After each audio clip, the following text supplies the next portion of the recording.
Michael, welcome from London. Thanks very much, Peter.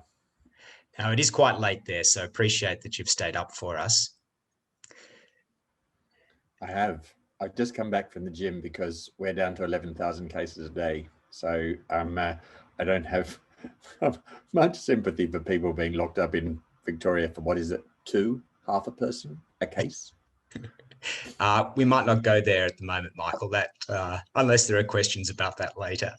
But let's just go back a year or so. When you accepted the role now at the University College of London, there might have been rumours of the pandemic, but or possibly when you're in negotiations with the university, probably none. So it was probably not on your radar that you'd be landing 5 months ago with your young family in the midst of a pandemic. So what's it been like for you, Jenny, and the children?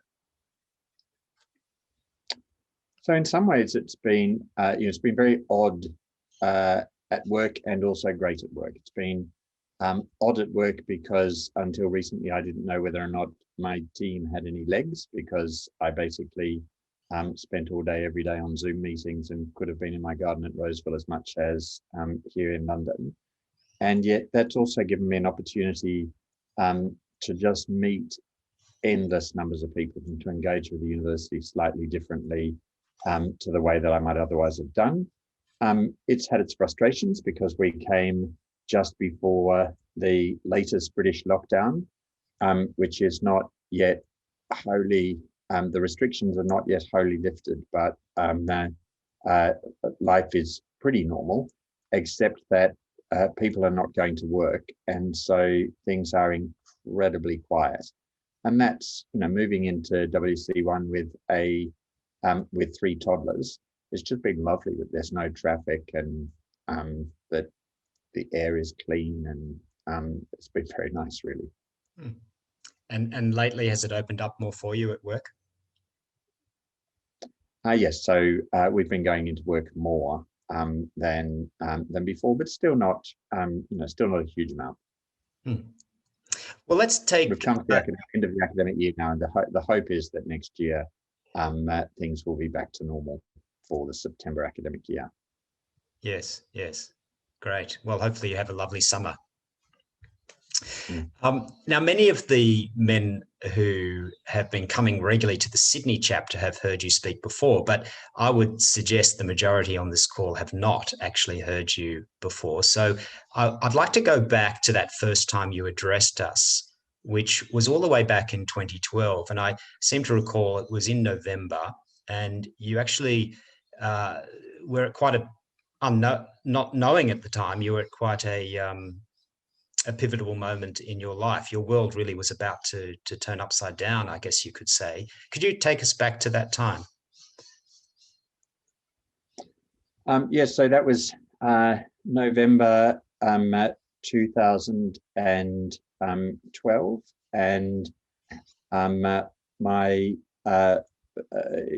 it was a month in which my first wife became unwell, and she was admitted to hospital on the 28th of November that month, and then died on the 22nd of December. So after just a little over 3 weeks in hospital. And how do you go about even beginning to process that? 3 weeks, that's incredibly quick. Yeah, I mean, it was, God was incredibly kind, and Beth was very peaceful throughout the whole process. And we had a kind of nice time together in the hospital. And then I really did see her pass from life to life. And, as the last thing she'd said was 3 times she said, "I am the father of one," was a quote from John 10. And I knew that she was going home. And so while that all sounds a bit surreal and hagiographical. It was actually my lived experience that during that, what was quite a, in many ways, traumatic time, God came very close to our family and kept us going. And all sorts of things happened for all sorts of things happened for our comfort and assurance that my oldest son, who was just 20 at the time, said might have been coincidence, but if they were coincident, it was more remarkable than if it was God looking after us. And there was a sense that God looked after us during that period as a family. So he was your eldest. I had five children there.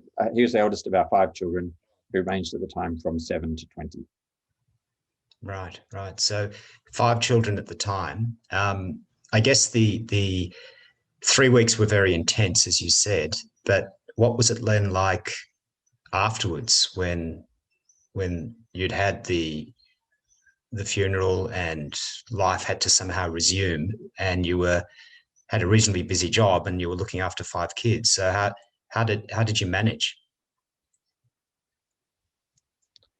A housekeeper, and I mean, I do.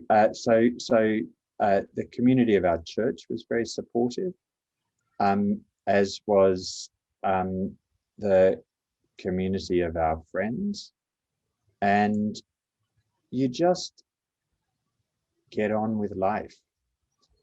And I suppose what happens when your world suddenly turns upside down is that things that might have seemed more important seem less important.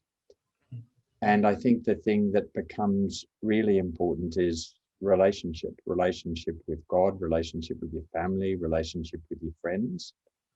And those become evidently the things that are worth investing in a way that is not, in a way that it's easy to forget in the busyness of life. Did you have any moments of kind of, crisis of faith or doubt, or perhaps even the opposite? Did you find that it strengthened your faith, this experience?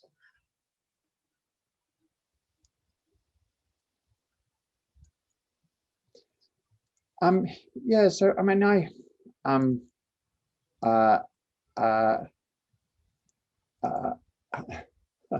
suppose I live in a state of semi-doubt. Paul says that the gospel is foolishness to the Greeks and a stumbling block to Jews. And much of what we believe is not only so countercultural, but so extraordinary that that it's hard not sometimes to wonder whether or not the whole thing's a load of holy baloney.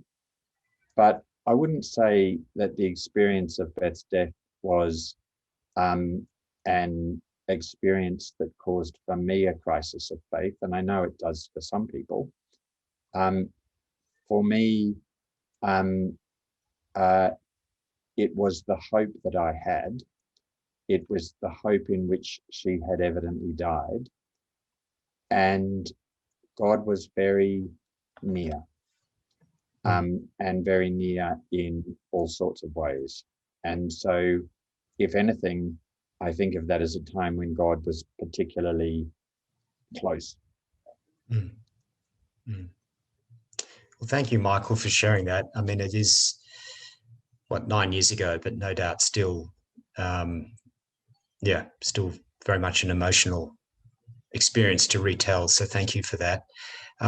Perhaps if we turn to your time at Sydney University, which I gather you were there about 12 years, is that right? 12 and a half years. 12 and a half years. So I do recall that you didn't always have it easy there, that you had ambitious plans and And often with such plans come change, and change often is not accepted well. Mm-hmm. There Mm-hmm. were protests, I gather, and even votes of no confidence by staff. And I think you might have even shared at times a difficult relationship with the university senate. So how was that? How did that sort of experience affect you? How did you cope with those things? Yeah, I don't recall particularly difficult times. I mean, uh, uh, so the Senate was at various points a kind of quite diverse body, but I don't particularly remember very difficult times with Senate. And I don't remember a vote of no confidence, though I was burned in effigy, which is quite an achievement. The look, that's what universities do, and Sydney was a large, chaotic, marvelous institution that when I arrived was convinced it was the best and richest in Australia, and it could be convinced of that because it kept no adequate research quality or financial information. We came fifth in the government's first research assessment exercise, not because the not because the our research was ropey, but because a third of our academic staff refused to submit returns because they didn't think it was anybody's business what they did in their day job, certainly not the universities, and by no means the government. And we had $380 million worth of backlog repairs and maintenance. And there was a month in the first year when they said they didn't think they could pay the salary bill. So the place needed a bit of shaking up, and in particular because it wasn't in any sense a university. It was 16 universities in the 16 faculties at the university constantly at war with one another in internecine politics. And what we did was say, well, we'll only run the university through a fortnightly meeting of representatives of the faculties, and we'll do that against absolutely transparent financial and research quality information. And sunshine's a great disinfectant, and by the grace of God, we went up on all the leagues tables and our performance improved and all the thing. We were able to spend $2 billion on redoing the campus and yada yada yada yada. But it was a time of significant change in a culture in which people were used to, in the words of the Book of Judges, doing whatever was right in their own eyes, and where we needed to learn to be an institution. And in that, I think if you're going to be involved in bringing change, and if you're going to therefore deal, you have to make sure that you do two things. One, that you don't believe the extraordinary adulation that you get in these jobs. So, you can, every second minute, somebody is telling you that you're God's gift to Australian higher education, but that you also don't believe the extraordinary condemnation that you get in these jobs. Every other minute, somebody is telling you that you're the devil incarnate.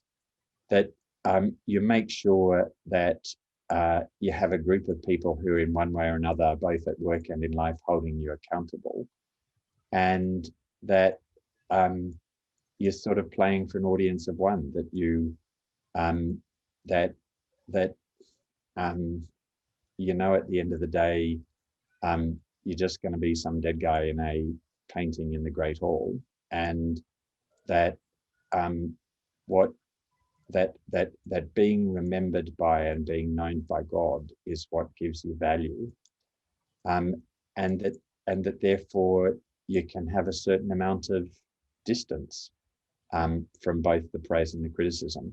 It doesn't mean that the praise doesn't turn your head sometimes, and it doesn't mean that the criticism doesn't hurt, but it does mean that there's a kind of corrective that I think makes, at least for me, makes these jobs doable. Mm-hmm. So they're very intense jobs, obviously, but you're saying at the same time you have a certain sense of healthy detachment as well. Yeah, I used to work in a 24-hour restaurant as a student where we would swap name tags. And so you'd often be wearing, a name tag that said, "Hello, my name is Thomas." And the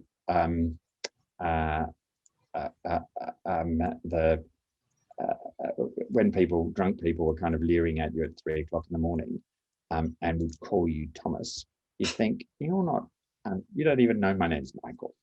And the same way when there are all the banners up and people are wearing the t-shirts that say "fuck the Vice Chancellor," it's good to remember that it's the Vice Chancellor they've got a problem with. They've never even met Michael.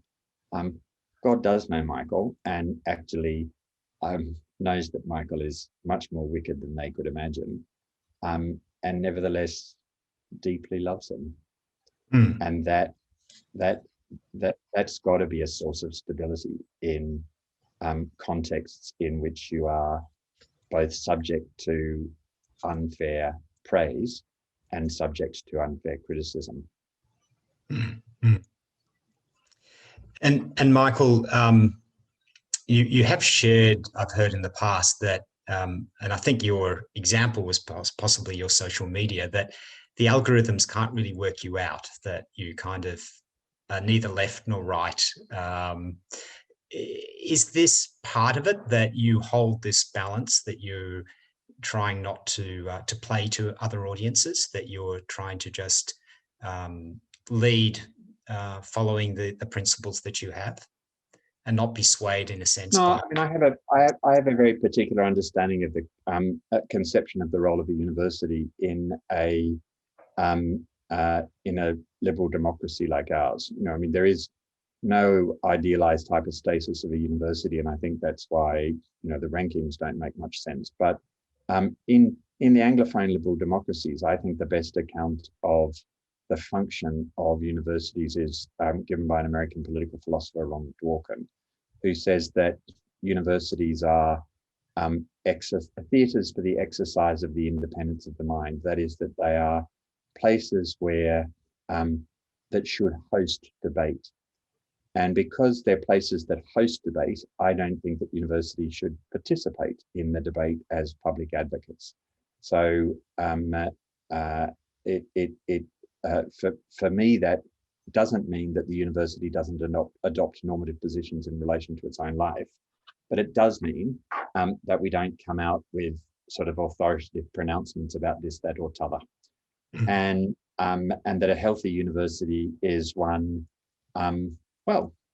like Sydney, where one day before, not long before I left, when there were riots in Hong Kong, we had a large and peaceful demonstration in the morning, supporting the Hong Kong government and protesting against the protests, and a large and peaceful protest in the afternoon, supporting the protesters and protesting against the Hong Kong government, and dialogue between the two groups, and no punches thrown.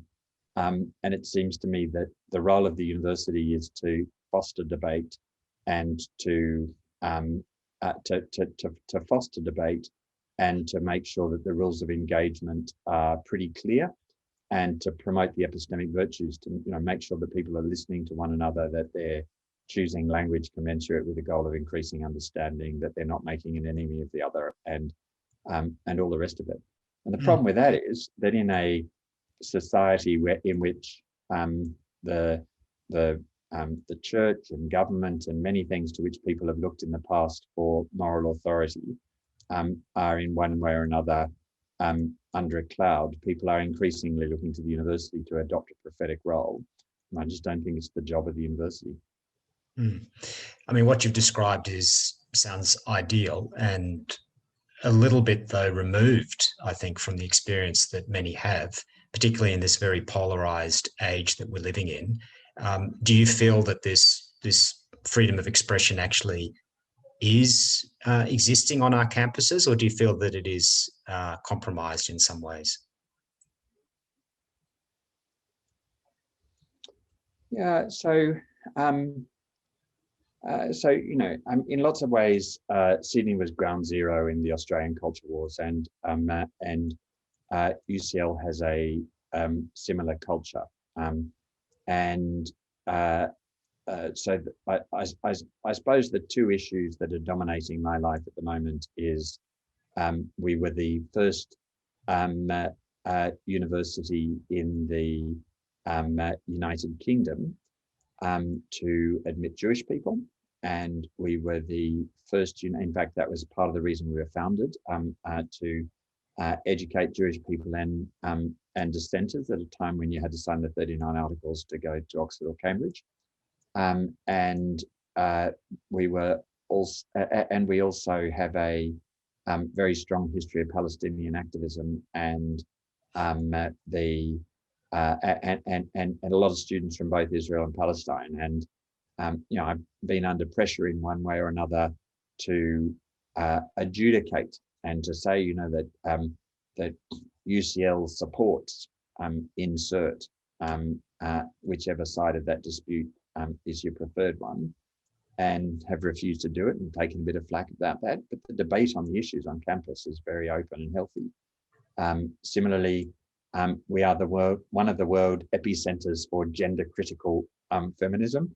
Now, those of you who are not up with your types of feminism, gender critical feminism is feminism that says that the biological experience of women counts, and that therefore trans women, so that is people who were identified as male at birth and have transitioned to identifying as women. While they may have experienced their own disadvantage, it's not the disadvantage that women have experienced, and that women, and that it's important to affirm the primacy of the biological female identity. And we're also a big centre for trans activism. And again, I'm being called on all the time to adjudicate between the two sides of that contemporary debate. And again, I'm just refusing and sort of irritating everybody in the process. But that's what I think a university is. A university ought to be a place where these contentious topics are discussed, are argued about, and the rest of it. Where it falls down is that people shout at one another in the way that people are increasingly shouting at one another in the culture. And I think that is so it's not so much that there's a lack of free speech in that people aren't allowed to speak on campus. There often ends up being a lack of free speech in that unpopular views, minority views end up being shouted down. Well, it was interesting in your description that you said that by not adjudicating one way or the other, it irritates people, which I guess underscores the point you just made. But closer to home, closer to home here in Australia, of course, increasing tensions that we're having with China. And at the same time, we've been very dependent, and you've spoken about this before, the universities are very dependent on overseas students, particularly coming from China. Have you got thoughts on this? How do you see this playing out in our context?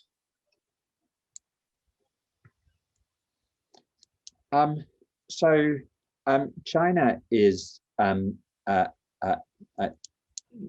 China is one of the largest and wealthiest countries in the world. China is here to stay. We have to find a way of living well with China, and well in a way that's consistent with our own values and consistent with our own values and respects that on some things the Chinese have a different way of operating. The Chinese are investing more in scientific research than just about anybody in the world. And the progress of Chinese scientific research is staggering. In fields from engineering to cancer research to or medical research, generally to basic science. It's really important that Western universities collaborate effectively with Chinese researchers, but nevertheless do so in a way that protects our work, where it in particular has a genuine defense application. On the Chinese student front, China sends 1 million students a year abroad. The next sending country is India, that sends about 330,000, but they send many to higher technical and further education, not to higher education. Then Germany at about 120, South Korea at 108, America at about 79. So at the moment, the international student market is effectively a China play. That won't be the case forever. With a rising African middle class in 50 years' time, Africa will be a big sending country.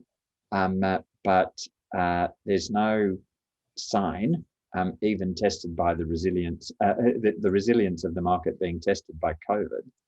There's no sign of the Chinese market for international education drying up anytime soon.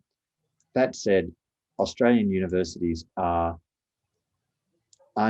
unusually dependent upon international student fees. And it is because Australian research is so significantly underfunded. Research is, when a university does it, you don't get all the direct costs of doing the work, and you don't get hardly any of the indirect costs. And expensive teaching is significantly underfunded. So at the moment, the truth is that Australia is in a way that you might regard as somewhat immorally, outsourcing the funding of both its research and education in disciplines such as medicine or vet science or agriculture or several others to the families of Chengdu.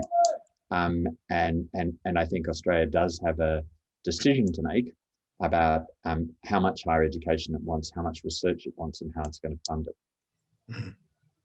Well, Michael, I'm sure you've raised lots of thoughts in people's minds on this call, and no doubt they'll have some questions. So I'm just going to ask one more question and invite. Yes, I have. Has anybody ever heard of Has everybody ever heard of UCL? Just before I left Sydney, everybody always used to wish me a great time in California because they assumed I was going to UCLA.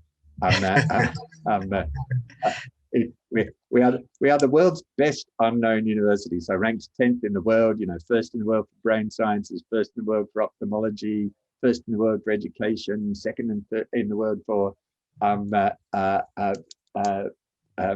architecture, and it goes on and on and on, that nobody's ever heard of. Yes, I have to admit I had to check myself what the UCL letters stood for, and discovered that you were ranked 10th in the world. Exactly. There you go. Yeah. 8th actually in the latest ranking. Well, you've already made an impact. But given that I always say that the rankings are accurate to about an order of about 100 places, I'm not sure. Yeah. So I'm just going to ask one more question, and then please, gentlemen, if you'd like to ask a question, use that raise hand function. So, Michael, you've returned to the UK, but you're no stranger there. Indeed, you had a long tenure at Oxford University. So does it feel like for you a second home, or perhaps just more philosophically, where is home for you? Well, how do you think of home?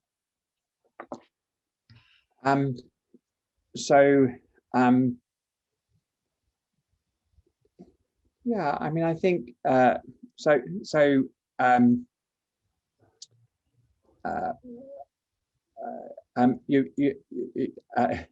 asked me about the death of my first wife, but you didn't ask me about my current wife. I remarried in 2015 and had 3 more children. So I have now children ranging between 2 and 29 or whatever. My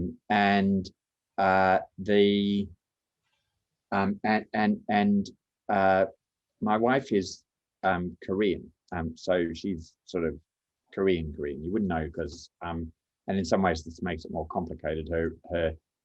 She has a very Australian accent, and her English is flawless, but she's really deeply Korean and had spent all her formative years there.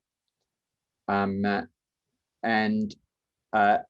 we are a household of 23 passports because my first wife was American, and the older children have 3, and the younger children and I have 2. And oddly, only Jenny, who is our genuine Korean, she's the only one who only has an Australian passport. so the whole kind of home and identity thing, sort of complex for us. I remember my oldest son crying on a visit to his grandparents once, and saying that he just wanted to live in a normal family. And I said, well, what's a normal family? And he said, one where your grandparents live on the same continent. And I think there is a sense of dislocation.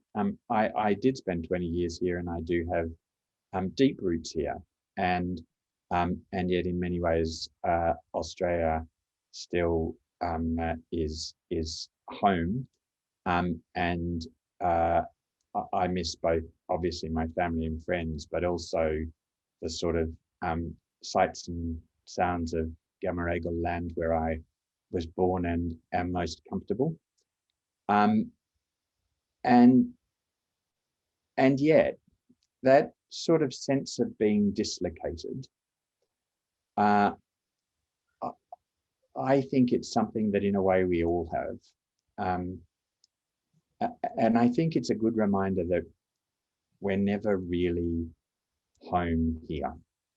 And that it's the writer of the Hebrews talks about, we do have another home. And it comes back to this thing I was talking about when you were talking about fair or unfair criticism.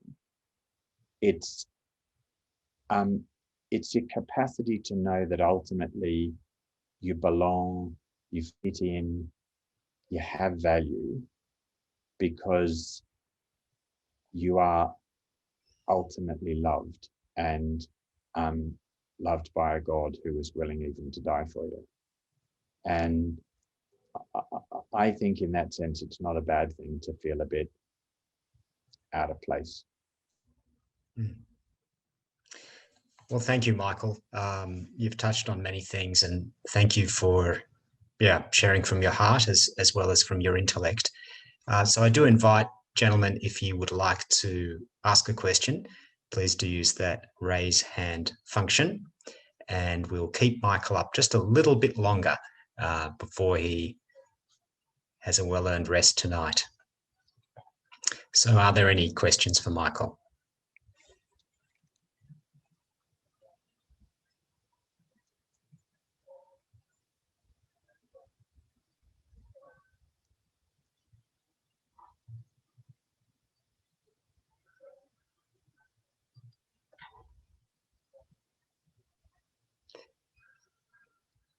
Viva, you've got a question. Can you hear me? Yes.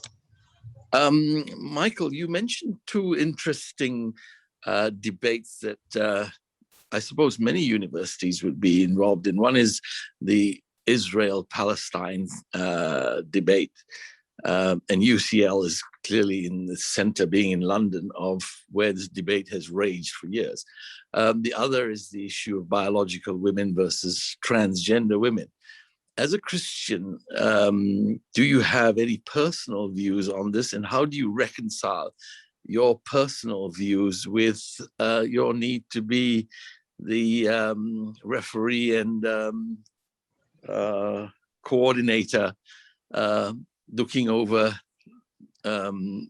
both sides of the issue? Yeah.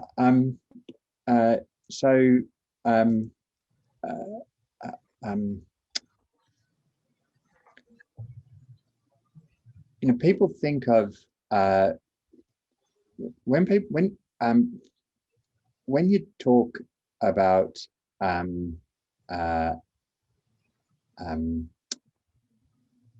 religious liberty, people think of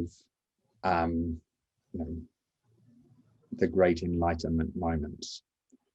But of course, the notion that there should be freedom of belief actually goes back to Christian writers like Tertullian. It's a very ancient Christian commitment, and reflects a Christian understanding of the fact that God makes us as moral agents and as people with a capacity to choose. And I do have my views on this, that, and 5 million other things. I think my day job is to make sure that the university is a place that is open to the respectful conversations around a whole lot of difficult topics, as well as hopefully some easier ones. So I do think that in honoring God's people's God-given ability to operate as moral agents, and to develop commitments about the world and to discuss them, I'm doing the job I'm called to do. What I think it would be fair to say I am most, if there's something that I am ever most concerned about, it's about the conversation closing down.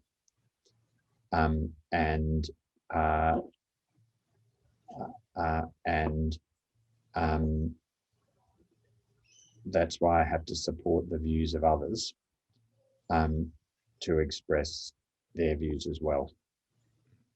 The right of others to express their views as well.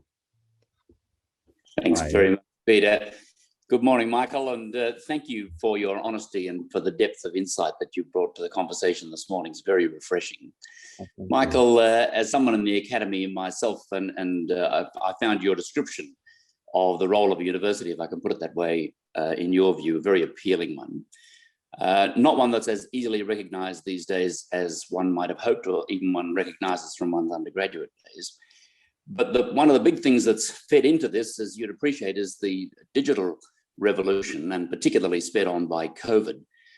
Campus life has taken a big hit as a result of that. And the sorts of things that you've been describing, people gathering, people protesting, people actively engaged in conversations, hopefully of a civil nature, all of those things predicate a physical presence. I mean, you can do it online, of course, but it loses a lot of its appeal and engagement at that point.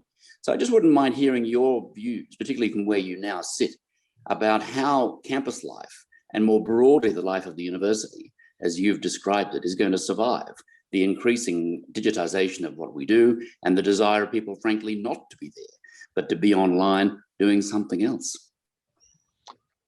Yeah, so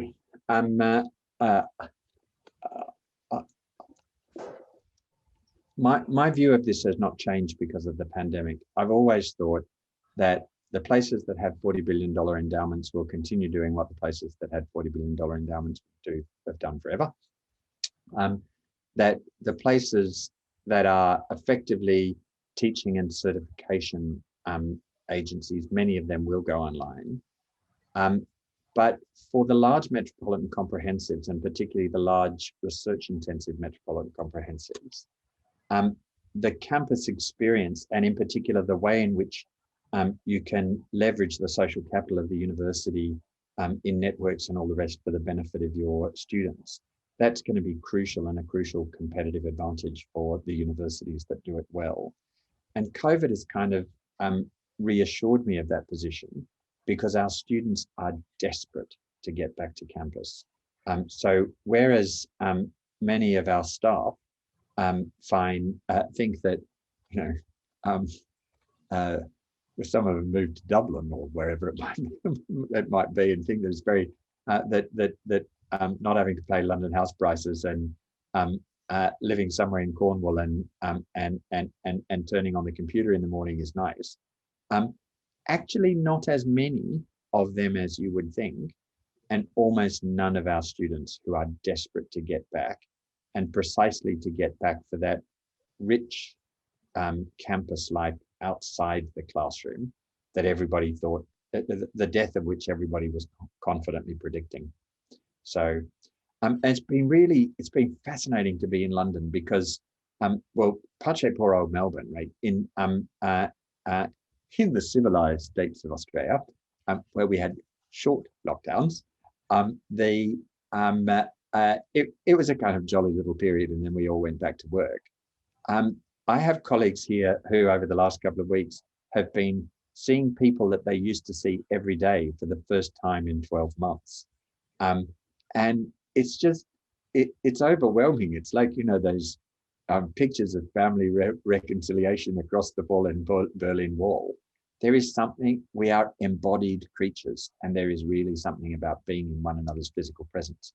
That said, you know, we know that international meetings can work quite well and be good for the planet if we all did a little bit less flying. We know that for the purely transactional, this can be quite good. We know that students like lectures online because they watch them 4 or 5 times, but then they also don't like them online because it's hard to know how to moderate your study. And so there's a Korean phenomenon that's gone viral that some people here at UCL are studying that you may or may not have seen. They're called gongbang videos, and they literally have gone viral. People all over the world are watching them in large numbers. And it's literally 12 hours of watching somebody else study. And they don't talk or anything. They just sit there and write their notes and whatever. And then they go and, you know, go to the loo or have their thing, and they come back and they write a bit more. And students are putting them on their laptops in a window so that they have the sensation of studying with another person. And I think that's how deep the need for human contact is. And that's important because so this one of the things,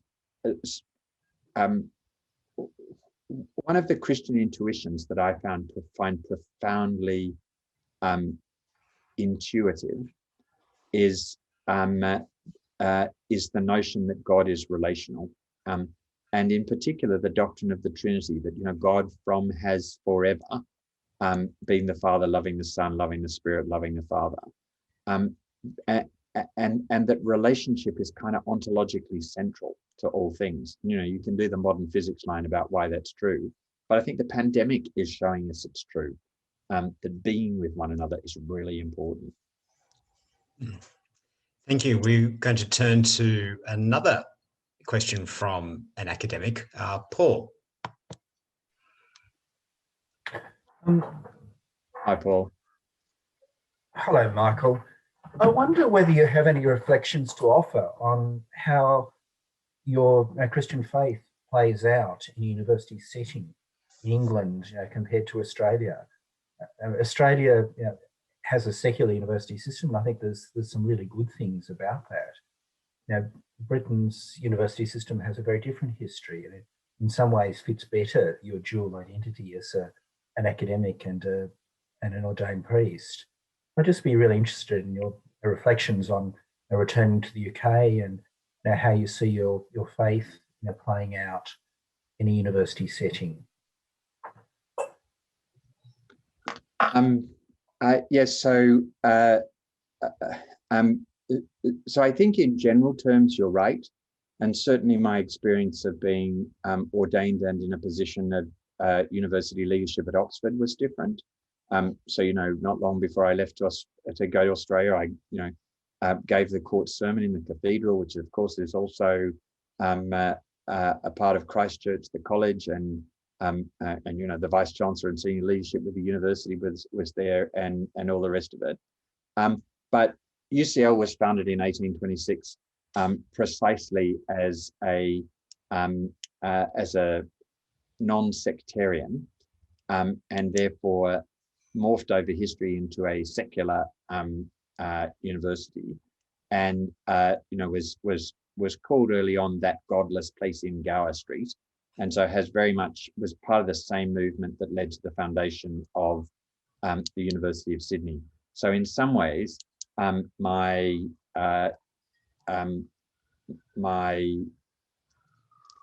faith is even more suspect at UCL than it was at Sydney, and I hope I I hope I nevertheless, I'm feeling a bit guilty because the other day I had to be on a staff panel about how you get replenished. And I talked about lifting weights instead of spending time in prayer, but that's all right. So I hope there is a, you know, I'm out about the fact that I'm Christian, and that's and it's okay. But UCL is pretty committed to that, to a version of that narrative. You know, in fact, like Sydney was a non-sectarian university. It wasn't a secular university. What they didn't want, and you know, the first statutes of the University of Sydney had a requirement, the first regulations, that you go to church if your parents require it, right? In fact, UCL was founded as a place for dissenters and Jews. Well, those people talked about God an awful lot. But of course, also in the mix was the whole mid-19th century public or early 19th century public education thing, and Jeremy Bentham and useful knowledge. And of course, one of the reasons UCL is most famous is because we have the body of Jeremy Bentham stuffed in our student center. And there's he used to have to go to council meetings once a year, although we don't do that anymore. I'm sure that's a source of much utility for you, having that there. There was a question from Matt. They're not very good at self promotion. So I've got them now organising for us to sort of be on the London tours, so that we deal with this UCLA thing, right? Because we got a famous dead guy in a box, and nobody ever goes to see him. Maybe just following on from that comment about dead guys, there's the question from Matt that he wanted to ask, your greatest fear of the conversation being closed down. Where did the culture wars end?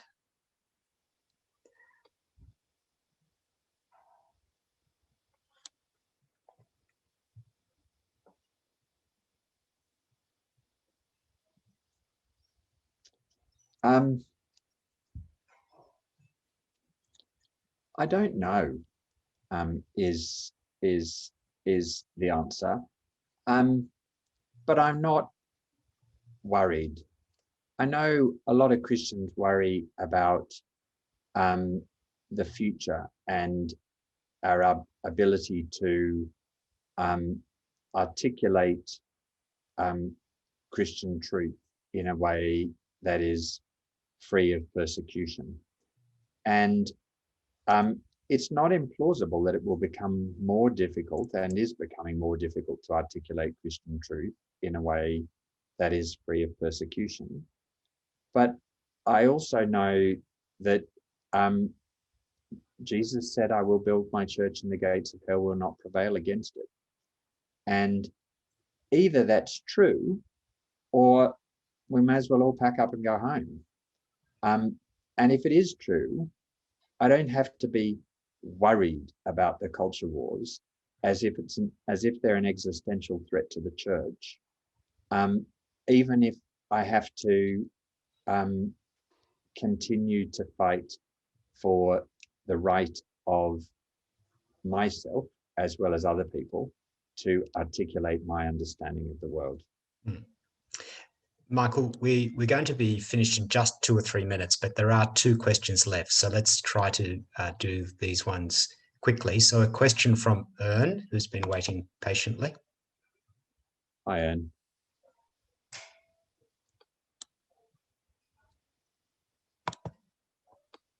You need to unmute, accept the unmute, Ern. Hello, Mike. It's great to see you there in London. We were concerned when we saw you go off, but you're smiling today, and that makes us very happy. It's an interesting lesson in fear. It's a whole lot less frightening living in a place where 11,000 people are getting it a day than it is living in a place where only 2 people are getting it a day, and you think if anybody more than 2 people get it, it's going to be a catastrophe. It's really weird. Sorry. Okay, I'll just follow on from that last question. You spoke about the non-discriminatory role that universities must play in many ethical and political issues. Yet, as a Christian doctor, I find myself every day having to comment on gender dysphoria, voluntary assisted dying, late-term abortion. And I know that one of your great interests has been disagreeing well, how to disagree well, which is very important for us as Christians. Can you just give us a very few quick points on disagreeing well, as we must do?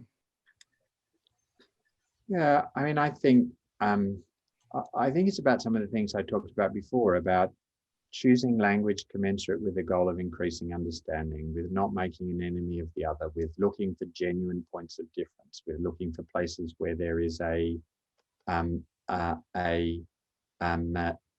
where there's commonality, with respecting the professional or institutional responsibilities of other people. With I think we can go a long way in this space by being polite. And if other people are not polite, it's all that much more powerful when we are. And I think we have to remember too that many of that on many of those touchstone issues for many in the Christian community,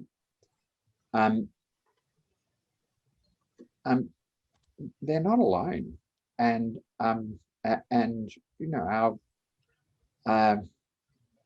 we have large numbers of Islamic students, for example, who on many of those issues that you allude to hold very similar positions to the Christian position. We have many, I think it's easy for people who hold traditional Christian positions on some of these ethical issues to feel embattled and to forget quite how many other people share their views. Okay. Thank you, Mark. And I think we have to be impeccably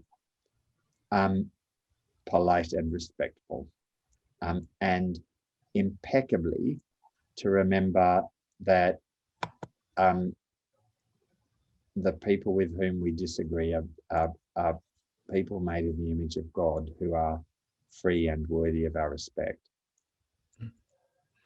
Michael, thank you. And thank you, gentlemen, for asking those questions. The other questioner, I think, has had to leave the meeting. Again, Michael, thank you for joining at such a late hour in London and for sharing with us your thoughts on many topics.